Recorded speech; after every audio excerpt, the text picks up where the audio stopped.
And what I did is I wrote an article that said, by all accounts, we were still conservative. It was a unity argument that I put on Facebook. And in that, I was asked a question by a friend of mine in which I asked him, do you really think Joe Biden got 80 million votes? And is he more popular than Barack Obama and Bill Clinton? Those two statements is what got me in trouble. So the state of Colorado has a way of doing this redistricting that happens once every 10 years. And we've got to get people on this committee, this commission, to help decide the new lines. Who knew you could be canceled because of what you said just on this one, too? Danny Moore is on that commission. Danny, thanks for being with us. Thank you for having me. All right. First of all, what business are you in? So I'm in the aerospace and defense business. Okay. And I own a small service-disabled veteran-owned business. We've been operating for the last 10 years in Aurora. It is a success story. It's an American story about what can happen if you work hard, you persevere, and success will follow you. And you agreed to be on this redistricting commission.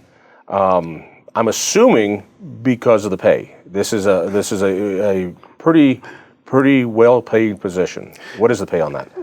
This is not a well-paid position. I agreed to be on this commission because I think it's my civic duty. Everyone has a duty to serve their community, and anytime you have an opportunity to do that, you should do it. And I often tell people, I do this job for free. The per diem that the state pays you, it's worth more to me to serve my community than that. So they don't pay you; they offset a couple of your expenses. This is a free amount of time. It is. But on the plus side, it doesn't take much time on this committee. There's not very many meetings. You meet once, you draw some lines, and that's it. It's just the opposite, right? We meet twice a week, but we have subcommittees that meet 2 more times a week. And there's work that you have to do behind the scenes. So I spend my weekends and my evenings working to make sure that I represent the people of Colorado well. And you also have to travel around the state because you're going to need to do something like 23 meetings for public input all around the state. In other words, this is not something you get rich from. This is not something you get known from. This is just helping decide where the lines go. And the committee is made up of equal numbers, basically, of Republicans, Democrats, unaffiliateds, and they get together. You're a Republican, I can tell, because you've got 3 flags on you, so I think that's a dead giveaway. You got appointed to be chair. I did, and it was an honor to be elected to be chair by my peers, fellow commissioners.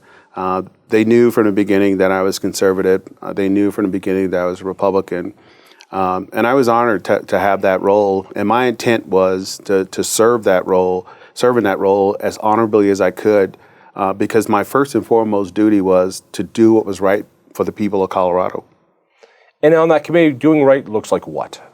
Doing right means putting aside your political beliefs, whether you're left or right or unaffiliated or conservative or progressive, and just focusing on doing what's right for the people, drawing lines that allow for us to have representative government so that we elect officials who represent our interests. That's what it's about. And I think the commission, all of the commissioners, are dedicated to that. It is. And this is a wildly important role because depending on how those lines draw will very much show what's in the state legislature. And for years, this state was so gerrymandered that if you looked at the House of Representatives and you added up all the votes for people who ran, everybody who was a Republican, everyone who was a Democrat, Republicans always got more votes from the people, but somehow the Democrats always won the majority of seats. And it's one of those things that just shows how important drawing those lines are. All right. So they know you're a Republican. They're doing the work. You need someone to run the meetings. It's like being the jury foreman. Yes. Who wants this god-awful job. And you stood up and said, all right, so why did you have to step down? So what was your sin that canceled you? My sin was that I questioned the election of our current president. We have a long history in this country of questioning the government.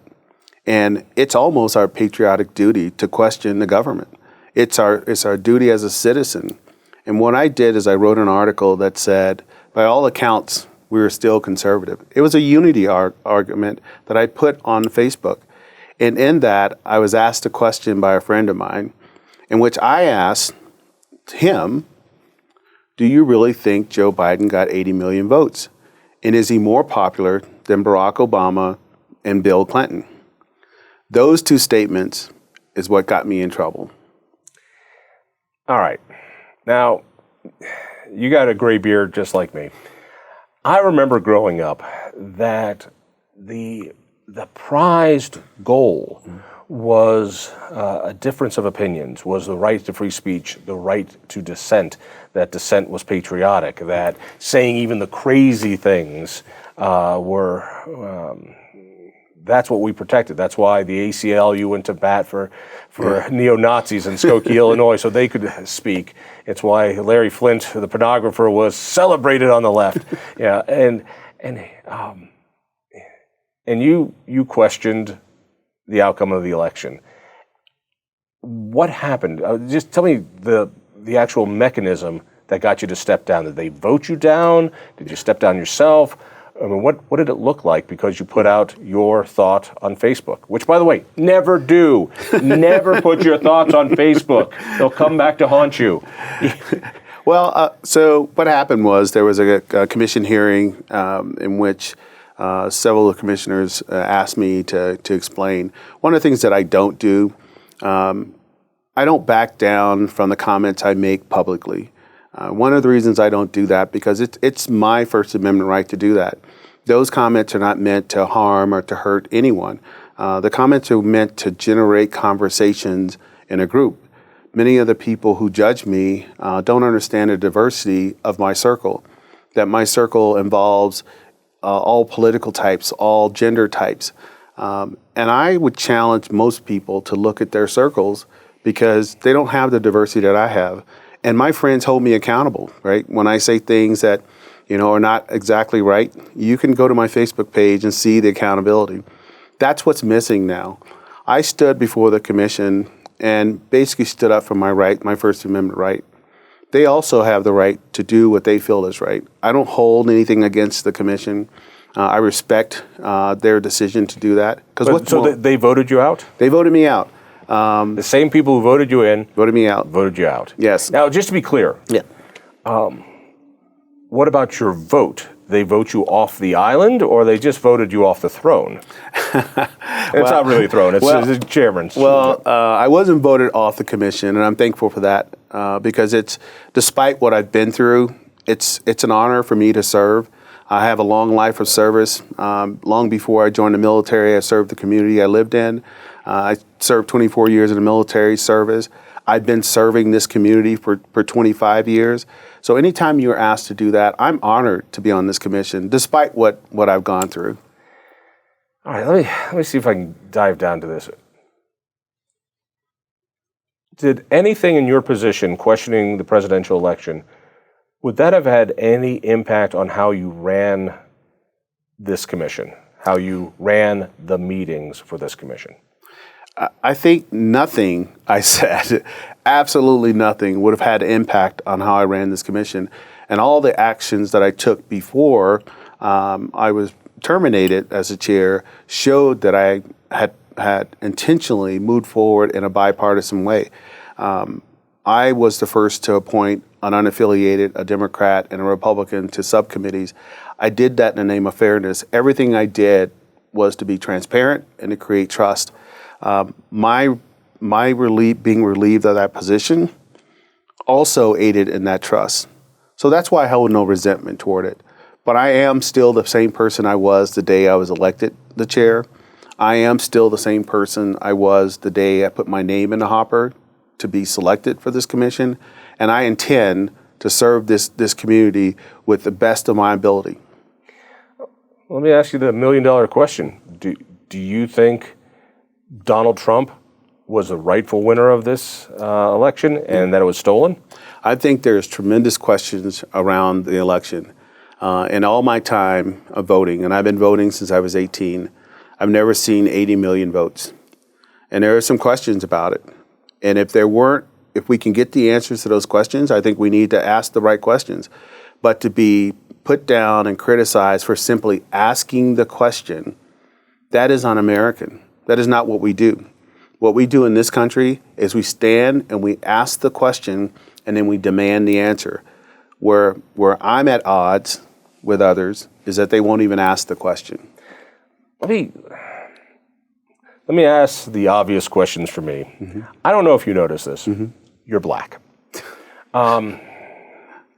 And from what I understand, you cannot be a conservative. You cannot be a Republican. Otherwise, that makes you an Uncle Tom. And therefore, you're buying into the white man's system. So tell me, how is it a black guy like you not only votes Republican, gets involved in government, and is a Trump voter? How does that happen? That's an easy story. All right. So conservatism is about liberty, right? No one loves liberty more than a black man.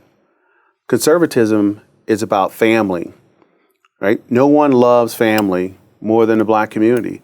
Conservatism is about opportunity, and no one loves opportunity more than a black man. Conservatism is about creating an environment where people can excel, where they're not judged by the color of their skin, which is what we're being told today, but they're judged by the content of their character. That's conservatism. And I think it's easy for me to be a conservative because it represents everything that I am. From the moment that I understood that I was self-aware of who I was to the day that I sit here in front of you. So it's easy. When I say it's easy, it's not always easy for me, right? When you say it's not easy for you, what do you mean? I take a lot of heat. I would imagine, I think about the guys I've known, and I've talked to folks like Walter Williams and others who've just gone through their lives being attacked by fellow black men. And they build up a real skin to it, and after a while it doesn't bother them. But has that happened to you? Absolutely. How so? And I take a lot of heat for being black and being conservative. I'm called names, but the names don't bother me. People ask me, why do you do that? Why do you stand up? Why are you so voiceful about your politics and your beliefs? Well, I'm fighting not for me. I'm fighting for my brothers and sisters who are still living in poverty, who are not allowed to escape from that. I'm fighting against some of the liberalism that's going on, that's holding back a generation. I mean, we've fought 3 wars over race. You know, we fought the Civil War where 300,000 Union soldiers lost their lives. We then had the Civil Rights Movement, right? And now we're sitting here in 2021, and we have the third argument. And the third argument is the third and final argument. We now have the interests of business and the communities that are saying, we're going to create this thing called equity. Well, this is the final argument. What happens if black people don't overcome after billions and billions of dollars have been spent over the next 10 years? What's the next excuse that we're going to have? So I'm fighting for opportunity for my people because it's not about me. I've made it. What I want is for everyone else to make it because I've seen generations of immigrants come here and they've taken full advantage of our society. I want that for my people. And that's why I fight so hard. What's the message then? How to put it? The amount of victim celebration that is going on right now is something I never thought I'd see because I grew up of the age that the goal was a colorblind society. And now I get to listen to the critical race theory that my kid is being taught in the government school, and it's no, your identity is your skin, that is who you are. And it seems like such a divergence to celebrate on Martin Luther King Day the idea that no, your content is your skin, not your character. Yes. And I haven't quite understood it. And I also believe, and tell me I'm wrong, please tell me I'm wrong. I believe poor people, largely minority people, are used by the left, and that the left keeps them down. Why? Yeah, there's handouts, that's great. But they keep them in lousy schools without an opportunity to get out or to go to a private school. They keep them on government transit instead of being able to get their own cars. They take away cash for clunkers. Well, those clunkers are mobility. Yes. They make healthcare decisions for them. And they put up big business regulations and business taxations that make it harder to hire people. The very best important number of all the Trump years was the record low unemployment for African Americans and Hispanic people, and that people on the lower end of the scale were starting to make income increases at a higher rate than those at the higher end. If you're Bernie Sanders, if you're AOC, if you're a race baiter, this is terrible news, because the last thing you want is to see the lowest unemployment rate for blacks, and then to see that their pay raises are going faster than the white guys who own the business. That was my shtick. Thanks, Bernie Sanders. Well, am I wrong? No, I think you have something. I don't know the reason why the left is really working hard to keep black people down. What I'm interested in is prosperity. You have people who always talk about the minimum wage. Well, for my kids, I want my kids to have the opportunity to earn maximum wage. I want the opportunity for them to have the opportunity to be more than just a skin color. To me, it's more important for them that people judge them on the content of the character, who they are as a person, who they are as a citizen. That is the most important thing. Who you are as a race has no bearing on who you are as a person. And I refuse to believe that Martin Luther King led one of the greatest movements in the history of my lifetime and seen so many black men and women rise to the middle class, rise to the position of entrepreneurship where they own their own business, first and second generation college graduates. That is not a failure. And this country is more than that. This country is more than just the color of someone's skin. And by creating racism on one side to justify it on the other side, it's just as bad. We can't create racism against white people or people who don't look like us because it's just as bad. And it's a war that we can't win. And when I say a war we can't win, as a society, we won't get better. We want equality for our people. I want equality for all people. You say equality, that's their word. Yeah. Their word is equality. We all get paid the same. We all are in the same lousy schools, getting the same lousy health care. That's what the left means by equality. Real fast, and we'll wrap it up. Yeah. What do you mean by equality? So the left used the word equity. I use the word equality.